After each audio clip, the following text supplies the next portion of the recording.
नमस्कार मित्रांनो, ठरलं तर मग या सिरियलमध्ये काय घडले आपण ते बघणार आहोत. अस्मिताने पूर्ण प्लॅन केलेला असतो की अर्जुन आणि सायलीची अॅनिव्हर्सरी कशी सेलिब्रेट करायची. खूप गुपचूप अशा सिक्रेट अशा घटना घडत असतात. त्याच वेळेस अर्जुन आणि सायली खाली येतात आणि कसल्या गप्पा चालल्या असं अर्जुनने विचारलं तर सायली लगेचच बोलते की अॅनिव्हर्सरी कशी सेलिब्रेट करायची याचंच ना. त्याच वेळेस अस्मिता खूप नाराज होते. शी बाई असं बोलते. तर इकडं जी नर्स अर्जुन सायलीला सापडली असते ती पैशाच्या जास्त मागणीसाठी प्रियाला कॉल करते. प्रिया गडबडून बाहेर येते. त्यावेळेस अश्विन तिच्याकडे रागाने बघत असतो. ही बाहेर आल्यानंतर बोलते, काय काम आहे ते बोल.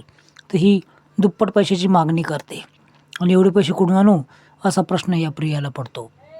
खरं तर जी डेड बॉडी मिळवलेली असते ती प्रियाने दिलेली असते, पण तिने नाव मुद्दाम नागराचं सांगितलेलं असतं. इकडे अर्जुन आणि सायलीमध्ये छोटीशी चर्चा चालवली असते.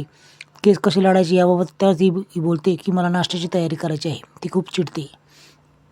आता इकडं प्रिया मस्का चांगलाच लावते अश्विनला, कारण पैसे तिच्याकडे नसतात आणि अश्विनकडून तिला काढायचे असतात. अश्विन एवढे पैसे कशाला पाहिजे असं म्हटलं तरी मैत्रीचं ऑपरेशन करायचं आहे. प्रिया कॉफी द्यायचं नाटक तिला करते आणि पैसे काढायचे म्हणते. एवढी काय घाई नाही आहे, मैत्रीच्या आईचं ऑपरेशन आहे, तुम्ही मला संध्याकाळपर्यंत दिले तरी चाललं असं बोलते. इकडे अर्जुन आणि सायलीमध्ये चांगलीच चॅलेंज लागते. इथून पुढं अर्जुन सायलीसारखं वागणार आणि सायली अर्जुनसारखं वागणार.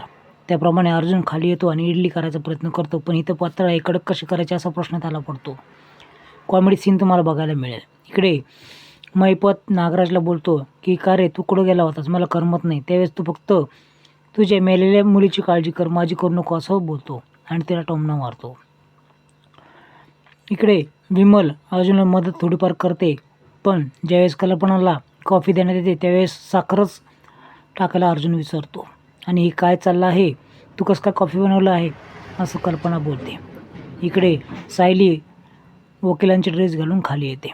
रविराज, कल्पना यांना सर्वांनाच खूप आश्चर्य वाटतं. त्यावेळेस जी फंटॅसी आहे ती सांगण्यात येते.